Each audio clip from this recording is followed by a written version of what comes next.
Hi everyone, welcome to Animal Talk Thursdays. And I'm Dawn Hayman, the co-founder of Spring Farm Cares and also a professional animal communicator, which I've been since 1987. So welcome, we're going to try to do this series every Thursday at 10 a.m. and where we're going to talk about various things about animal communication, what it is, how we use it, various things we can do with animal communication, how we use it at Spring Farm Cares, and we'll also take your questions. So please feel free to leave comments. Also, we will be, this will be replayed on our Facebook page, so you'll be able to see replays there, and you can put comments in there as well. If you want to put in the comment section right now where you're all listening from, that would be great. We'd love to know where you're from. In the meantime, I want to introduce Becca, who is our community outreach coordinator, and she's going to be the voice behind the camera. Hi. So if you want to ask any questions, I'll see the comments and we'll either answer it today or on a future live. But I'll be asking Dawn some questions today, and it's going to be fun. Great. All right, ask away. Okay, so I think the first thing I'd love for you to explain to us is what is animal communication? Okay, so animal communication is quite simply, it's communicating, so it takes a sender and a receiver. It takes two parties. It is not mind reading. It is not a psychic, like mind meld or anything like that. It's telepathic communication. And all of us, every single one of us, is born telepathic. So when I teach workshops on animal communication, which I do, I don't have to teach people how to be telepathic. But my job is actually harder because I'm going to be teaching you how to recognize you're already communicating with animals, because you do communicate with your animals all the time. And it's a natural ability. It is sort of like the equivalent of our breathing. We just do it. And you're not aware 90% of the day about your own breathing, maybe more than 90% of the day. But you're also not aware of how telepathic communications come in all the time. So animal communication is literally getting the thoughts, feelings, emotions of our animal friends. And they do have thoughts and feelings just like we do. We're mammals just like they are. And but this is also true for birds, reptiles, and also plants and trees and things in nature. So everything that is alive is telepathic and communicates naturally. So I'm going to give you an example of how you may already be getting communications from your animals. And let's just say you're sitting and reading. Most people don't sit and read these days, but in case you're sitting and reading, looking at your phone or working on your iPad, whatever you're doing, and all of a sudden, you're engrossed in what you're reading and doing, when all of a sudden you just know you need to get up and get a dog treat out of the cupboard. I always say to people, watch what you do, because what made you think of doing that? Were you sitting there reading thinking, geez, a dog biscuit would be really great right now? No, but your dog is sitting there going, a dog biscuit would be really great right now. And you get it, and you get up and get him a treat. Other things happen all the time. You start watching what you say out loud to your animals, because I bet you most of you, if not all of you, talk out loud to your animals, right? So when you come in the house, you're late, and your cat's standing there glaring at you. You say, I know. I said I'd be home earlier, but I got detained at work, and so I was just late, and now I'm here. What you're responding to them. You're responding to this communication of where the heck have you been? Why are you late? So we frequently answer their questions out loud, and we don't even realize we do it. But it's a natural ability. We all have it, and it's becoming aware of it and how to use it sort of on command. Yeah.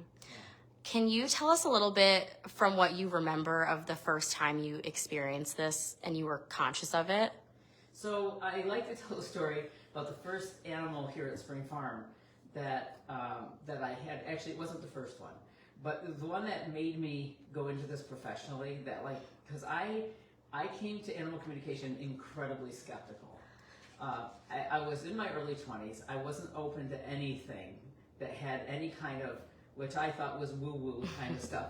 And so the first time I heard of animal communicating I made fun of it, I have to say, for a long time.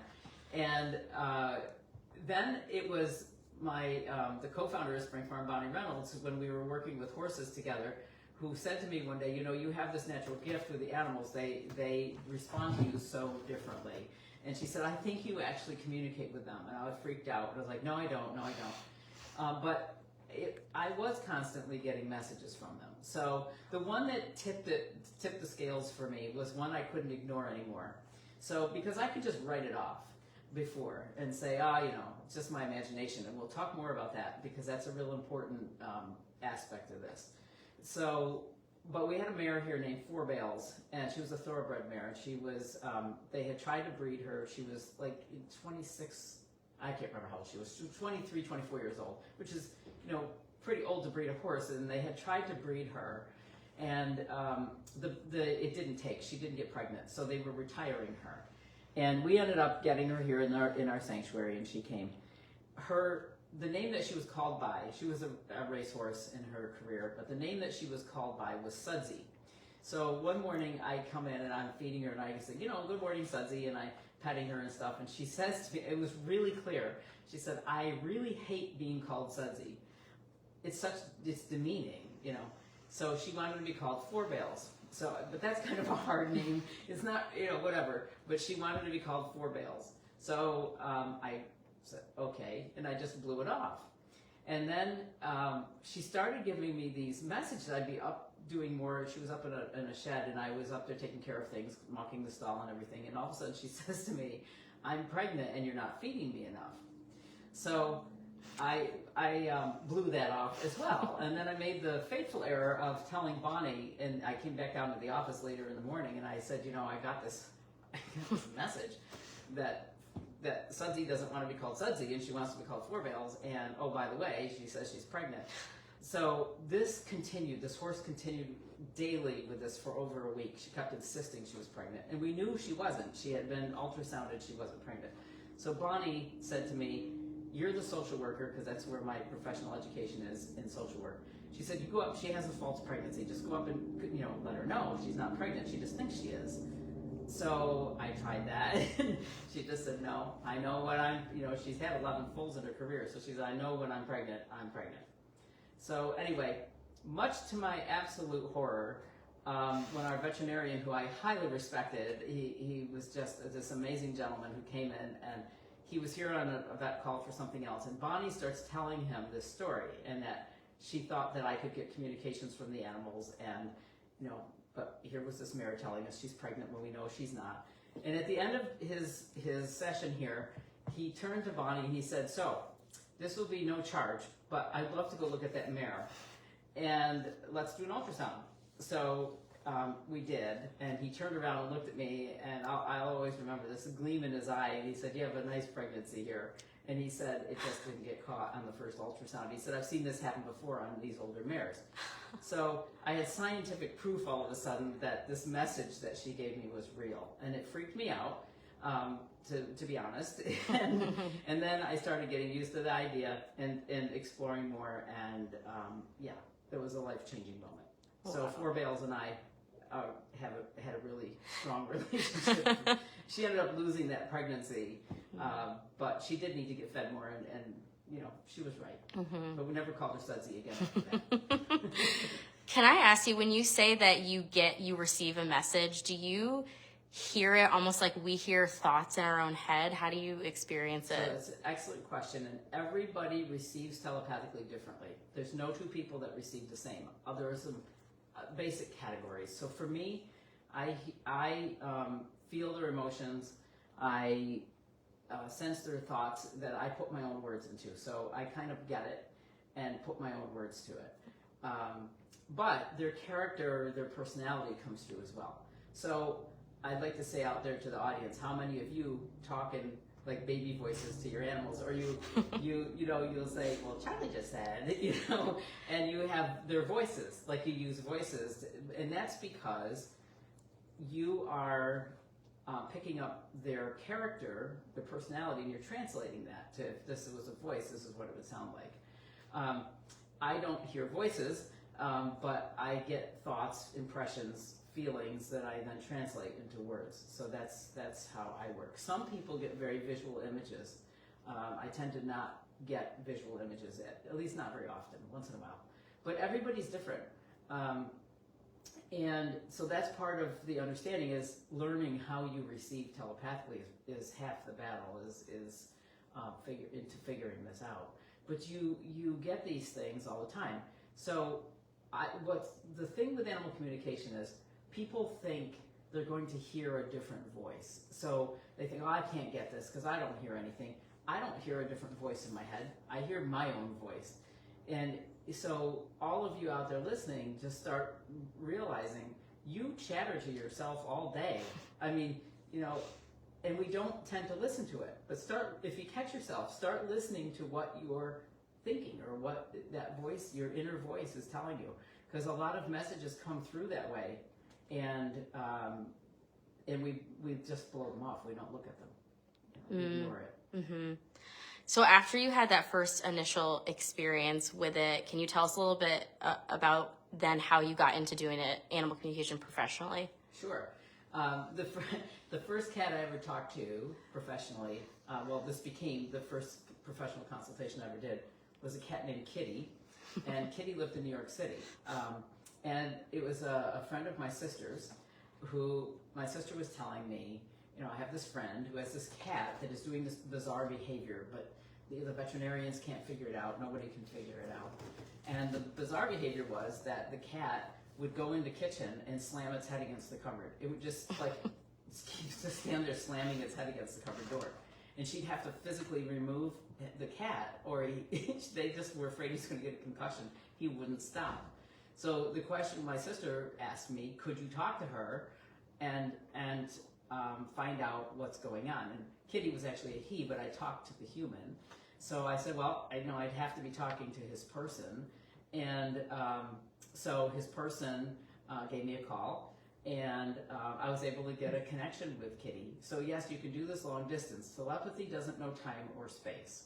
So as long as I'm talking to a person who knows the animal, so that I can get validation that I actually have the right animal, I can I can get a connection. So this is the first time trying this, so I was like, oh, let's see what happens. So Kitty starts going through this list of complaints, and his biggest complaint was he hated the music that his person played. And he said that he was just like really stressed out. So I thought, well, what does that have to do with him banging his head? So I didn't think that was a real viable communication. But all of a sudden the woman says to me, oh my God, this is crazy. Every morning I put music on when I'm in the shower, and every single morning it changes, the radio station changes to classical. And she said, I finally figured out it was Kitty moving the dial, but it always goes to the same classical station. So they made a deal that when she was at work, she would leave classical music on in the house for Kitty. And when she came home, she would also give him more attention, and that she could listen to her music, and he would stop changing the channel, the station on her. So, I thought, well, that was the communication. It was what it was. But a week later, I get this letter from this woman saying that after that, the radio station never changed while she was taking a shower again. He stopped banging his head against the wall, and he became like a whole different cat. And that was the one that said, okay, I'm gonna do this. I just wanted to help as many animals and people as I could. So I did I don't know, we figured it out once before. It was like over 60,000 animals that I've talked to. Wow. In a 30-year span. So. And when you say that her and her cat made a deal, did you talk to her and then communicate with the cat, or was she able to communicate with her cat directly so they could get on the same page? No, I was the mediator. Okay. And they both agreed to this thing. And there are a lot of conflicts with people and their pets. And frequently it's just that the human isn't understanding the animal's perspective of what's going on, and vice versa. Sometimes the animal doesn't understand why is my human asking me to do this, or telling me to do this, or whatever. And when we talked to them about it, and get their perspective from each side, then a lot of times that we're able to really come to an agreement between the animal and the human. I have endless stories on those. Yeah. So can you tell us a little bit about the role that animal communication plays in Spring Farm today? Sure. I mean, animal communication is the entire basis of Spring Farm Cares. It was how we founded Spring Farm was to run a sanctuary that wasn't just for animals. I mean, we are here, we do rescue animals, and the animals that are here because they have no place else to go and they're unadoptable. But we wanted to be a center where people could come and meet these animals and see that they have thoughts and feelings and a soul, and just like we do, and that if people could understand animals on that perspective, that they would treat them differently. And that's how the start of this, that was the very heart of the mission of Spring Farm, and it always has been, still is. So as far as the animals go, we check in with them all the time about what do they need, what traumas have they been through, do they need to process anything. So there's a lot of counseling aspect to that I do here on a daily basis, but it's also just being open and listening, and our staff, is listening and observing to things that they need. Sometimes we have an opinion about what we think is the right, like let's say we're pairing animals up together, and well, these two would be perfect together, especially with cats. This cat would fit in this room really well, and so we put him in there, and it's not working, and we misread that. So you have to be able to be flexible and say, okay, that didn't work, so we need to try something else. But you have to listen, and you have to listen to what they need. Because in a sanctuary, we're the place that they live for life. We're their family. We're everything to them. So their quality of life has to be the quality that they see, not the quality that we want for them. And sometimes those two are not the same. Sometimes they are, but many times the thought that we have about what an animal's going to like is not actually what they want. And so we'll listen to them and find out what do they want and what can we do to provide that for them. And it's a constant tuning in, because the other thing is we can have a room of 8 cats that all get along great and they live together in there for 3-4 years, whatever, and all of a sudden one of them gets in a tiff with another one and they suddenly don't want to be in the same room together. But we look at that and say, well, why would that happen? They've gotten along all these years. But just look at the human aspect of it. We grow up in families, and we may not want to live with our siblings forever either. They change, they age, they have differences that happen. So we also have to be aware of that and check in with them all the time. Mm-hmm. Yeah, I'm sure that's a helpful skill for pet owners too, because we all have preconceived notions about our pets and what we think they should think. Yeah, absolutely. And we think, a common one that I hear a lot of is when you lose an animal, and people will say to me, my other animals didn't seem to even notice they were gone, but that's not true. It's everybody grieves differently, including animals. So, and that's a bigger topic for another life. Yeah. That's a bigger topic. But, everybody's different. And so the biggest problem that I find with people in their homes with their animals is usually boils down to a real simple misunderstanding. It's something either the animal doesn't get or the human doesn't get, or sometimes it's not a fit. Like cats that pee around the house. Those were the hardest calls I ever took for consultations, but they frequently have a reason, and it doesn't always make sense on the human level as to what the reason is. I'll give you an example. I've had several of these, but I remember one in particular was a man, and he called and he said his cat's peeing all over the place, and so I said to the cat, first of all, he ruled out veterinary stuff with his veterinarian, so there wasn't a physical cause that they could find anyway. So I then said to the cat, what's up with this? And he said, my person is so stressed, and I'm trying to keep him unstressed. And I said, well, so in the human brain, that makes no sense at all. because the cat peeing all over the house was stressing him more. Yeah. So I said, well, how do you, so I said this to the guy, and he goes, it's stressing me more, you know. So I said, well, hold on. So I said to the cat, how do you think peeing around the house is helping him? And he said, because if I pee on the bed, which he's done, then he has to stay here and clean it, and he's not going to work right away. And he said he goes to work, he comes back, he's horribly stressed. It takes me like 2 hours to calm him down again. Then he goes back and does the same thing. So the cat says, why would this human keep doing the same thing that's upsetting him every day? And the guy says to me, oh my God, you know, he's totally right. And he said, my job is just killing me. And so they worked out another way. And I said to the cat, you got your message across, okay? He hears you. What can you do differently? You know, what? So the thing was that he thought the guy could come and play with him when he got home and just sit with him for a while and decompress and leave work at work and then be at home with the cat, because he said on weekends he would get his human nice and relaxed again, and then Monday would come and it'd be all, you know, all gone again. So they came up with this agreement, and the cat kept his agreement. He never peed in the house again. Wow. That was a lucky one.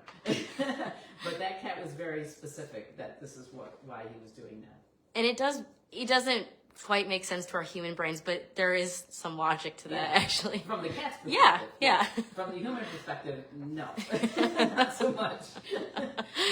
but yeah, it made sense to the cat, and it also made sense to the cat when we explained, and I explained to the cat that his actions are actually making it worse for his human. And then he stopped that. So wow. Yeah. Wow, so much cool stuff to talk about. I think we're good for today, but we'll get into lots of the nitty-gritty and the ones in the future. Okay. Well, we look forward to seeing everybody again. Have a good day. See you Bye. next week at 10 a.m.